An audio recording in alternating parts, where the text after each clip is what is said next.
What's happening, everybody? Welcome to my Thursday Q&A. Drop your questions in the comment section. Keep them as simple and concise as possible, and I'll get to them next Thursday. So let's get started here. Andrew Stewart says, in response to getting a Class B, what about buying a used Sprinter and doing a conversion yourself?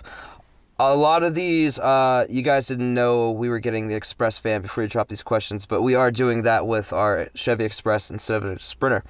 Fanny Jet, hey, I take it this relationship is new, right? Yeah, it's pretty new.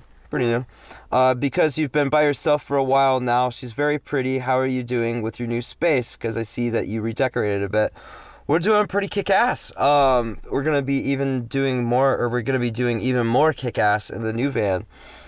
But this one is working just fine for now. J. Carlos, what kind of van are you going to upgrade to? Chevy Express. Kabuki Wookie, I've got another question for the lady type. She's super pretty, by the way. Oh, thank you. What attracted you to van dwelling, and now that you're at it, are there any appliances or conveniences that you wish you could have taken with you? I did a road trip, but at the end of summer for about 2 months, and then after I got back, I realized that's something I wanted to do. So I started researching, and I found a few channels on YouTube with van dwelling. So that's how I got into it. And then if you want to hear like the longer version and more detail, you can check out my channel for that. And then any appliances. When I did my road trip in the summer, I did it in the minivan with no power, no solar, no nothing. So back then, I wish I had solar power or some sort of power where I could have charged my laptop and my cell phone. And I wish I had more water, like a portable shower or something. This time, we're gonna have power, so that's good. And we're still building the van, so can't really answer that yet. Brad! Yeah. RWS, I think it would be great for you guys to do a Q&A in the wild, nice campsite with a roaring fire and trout stream. A trout stream. I like that. Looking forward to seeing some creative videos on your trip. Have any plans to tour overseas or islands like Hawaii someday? Absolutely. Yes, travel the world. It is in my future. Well, I'm going to take you to Russia next time I go, too. Yeah, she's taking me to Russia. Yeah. Woo! Papa Joe B. Didn't you have a fantastic fan? I must have missed something. Yes, I did. We got the Max Air fan because it works. I've said this a million times. We have a Max Air fan now. Peaches MacGyver. What's up, Peaches? I keep forgetting to ask you, did you get a psychic reading from Sojourns back when you interviewed him? And is he good? He seems like a really cool dude I would like to meet along my travels. Yes, he is a really cool dude. I think you'll really like him if you run into him. Yes, he did give me a reading, and yes, it was accurate. Yeah, definitely. Icon God. So I'm 35, and I'm sorry we missed this question a few times, but we're getting it now. I had to take just a few sentences out just to save time for other questions. So I'm 35 and I've been married for 15 years. I wouldn't trade any moment with her for anything in the world. With that said, arguments and general fighting does not go well when we don't have our space to spread out, or either of us didn't give the other a bit of time and space. I hope the two of you have thought about this while being in the Astro and have come up with a plan you both promise to stick to. So how will you handle arguments, personal space, and generally what will you do when you get on each other's nerves? Please remember this question comes out of love and I'm not trying to start any shit.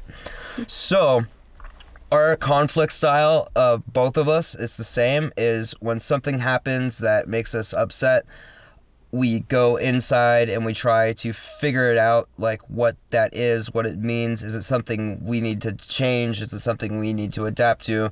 And we figure all that out, and then we go, when we're totally cooled off and not in an emotional space, and talk about it later. I'm a little more quick when something bothers me, a little quicker to say, hey, that bothers me, please don't do that. If it's something like, it really depends on what it is, like there's no like hard, fast rule. Every situation's a little different. But she could be real assertive in the moment too, and then we can both be like, oh, okay, sorry about that, no problem.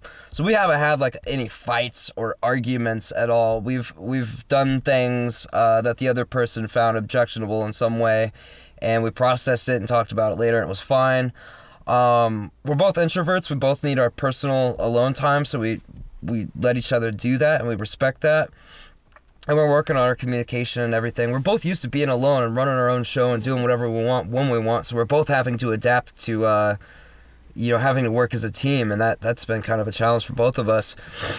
The new van's going to have 2 bedrooms, and if something big does happen, one of us will just go out and film and do whatever, and the other one will stick at the van, or we'll both go out or whatever. It's not like we're both stuck in the van all the time. Like, we have the whole world to go explore together, so we'll make it work. I don't foresee being in a van as getting in the way of our relationship. I see it as strengthening it.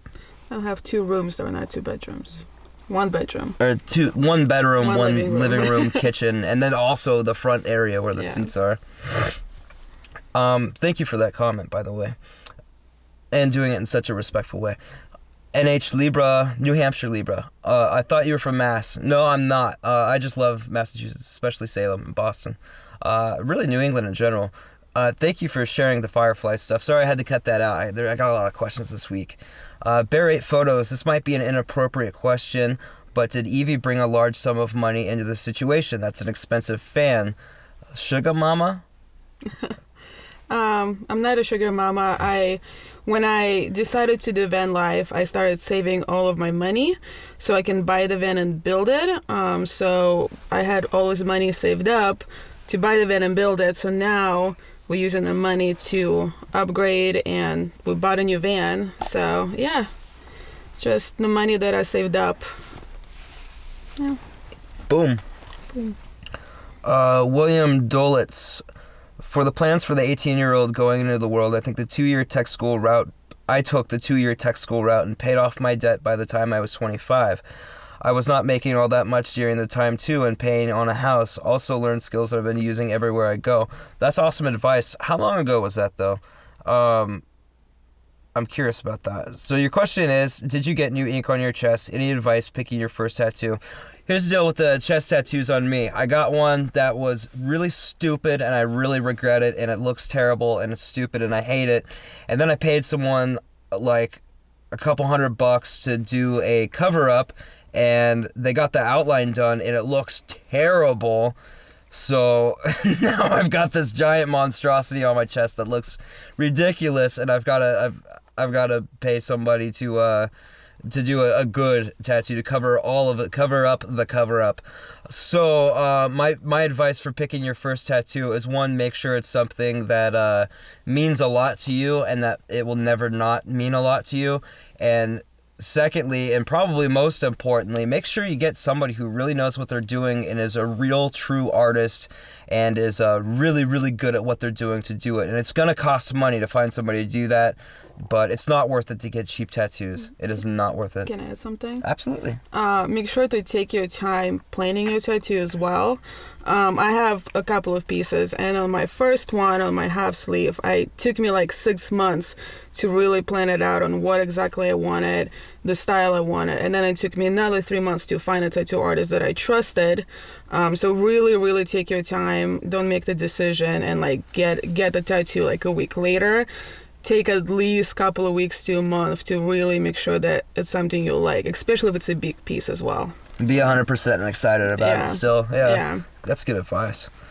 Sheila M., what did the post-it note say that Evie added on the ceiling during the last Q&A? It says, Jed, you are such an amazing person. You bring so much joy and happiness into my life. My love for you grows bigger and stronger every day. Thank you for everything. I love you, Evie. You're so cute. Thank you.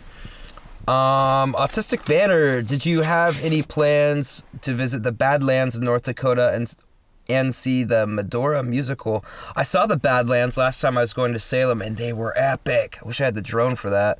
And I'm not sure what the Medora musical is, though. I'm sure it's cool, though. Jason Relaxation, in Q&A 51 episode, Evie was wearing a shirt that said resting bitch face. Can we see both of your resting bitch faces in a bitch face off?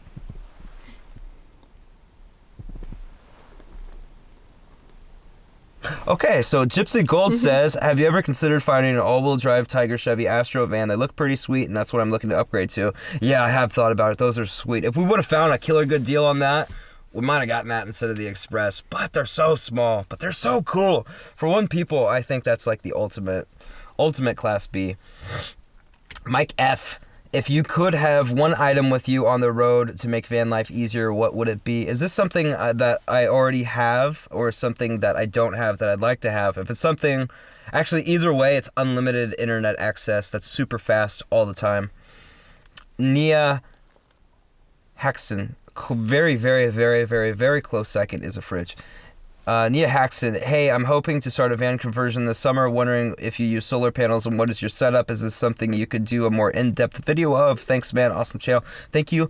I have done a few pretty in-depth videos of that. Check out my van dwelling playlist and my various build playlists.